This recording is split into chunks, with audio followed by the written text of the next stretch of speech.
ये mobile screen पर जो आर्टिकल दिख रहा है उसे जरा गौर से पढ़िएगा, क्योंकि ये सिर्फ आर्टिकल नहीं है, भारत के प्रति जाहिर की गई आलोचना है। आप सभी देख रहे हैं कि आर्टिकल में लिखा हुआ है कि इजराइल के बाद इस दुनिया में अगर तीसरा विश्व युद्ध होता है तो उसका कारण भारत होगा। मतलब इजराइल और भारत ये दोनों विश्व शांति के लिए खतरा है, ऐसा इस आर्टिकल में बताया गया है। यहाँ पर दोस्तों इस आर्टिकल को लिखा गया है ग्लोबल टाइम के वरिष्ठ पत्रकार सैन सीजिंग ने, जिसे आप सभी यहाँ पर स्क्रीन पर भी देख सकते हैं। और ये जानकर आप सभी को हैरानी नहीं होना चाहिए कि ये चश्मिश भयंकर भारत विरोधी है, जो आए दिन भारत विरोधी खबरों को छापता रहता है। अब इस सेन चश्मिश को मिर्ची इसलिए लगी क्योंकि भारत ने एक और चाइना विरोधी देश के साथ में ब्रह्मोस डील को फाइनल कर लिया है, जिसका इस आर्टिकल में भारत की निंदा करके उतारा जा रहा है। दरअसल आप सभी जानते हैं कि पीएम मोदी इस वक्त भारत में नहीं है, बल्कि इंडोनेशिया के राजनीतिक यात्रा के लिए राजधानी जकार्ता गए हैं, जहां पर उन्होंने इंडोनेशिया के राष्ट्रपति प्रोबो सुबियांतो के साथ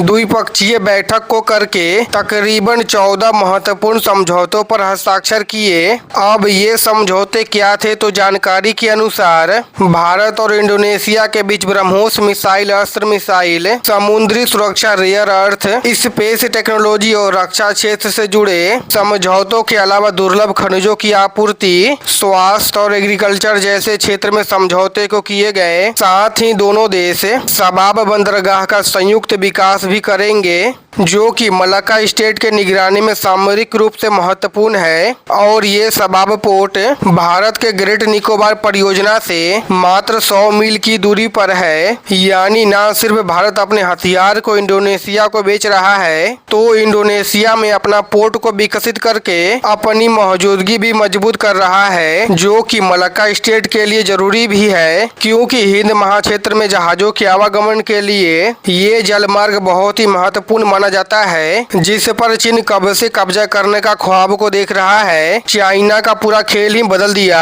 लेकिन पीएम मोदी ने इंडोनेशिया की यात्रा करके पहले तो चाइना के दुश्मन देश को अपने हथियार दिए, और अब उसी देश में भारत का पोर्ट भी बन रहा है। हो सकता है कि धीरे धीरे यहाँ पर भारत का मिलिट्री बेस भी बन जाए, क्योंकि इंडोनेशिया काफी गरीब देश है और वो अकेला तो अपनी रक्षा कतई भी नहीं कर सकता है। इसीलिए तो अपने समुद्री हितों को रक्षा करने के लिए उसने आज ब्रह्मोस खरीदने का फैसला किया, और यही बात चाइना को चुभ रही है। इसीलिए तो चाइना का ग्लोबल टाइम और उसके वरिष्ठ पत्रकार इस समझौते को हुए 24 घंटे भी नहीं हुए कि उन्होंने भारत पर विश्व शांति के उल्लंघन के हमले शुरू कर दिए। यानी कि चाइना के मुंह पर ब्रह्मोस का डर साफ दिख रहा है। लेकिन चाइना को ये अपने डर को संभाल कर रखना चाहिए, क्योंकि वियतनाम और ताइवान भी ब्रह्मोस के लाइन में खड़े हैं। तब जाकर चाइना का मुंह देखने लायक रहेगा, जब ये दोनों देश भारत से ब्रह्मोस को खरीदेंगे। बाकी दोस्तों इस वीडियो पर आप सभी का क्या राय है, आप सभी हमें कमेंट कर बताइएगा।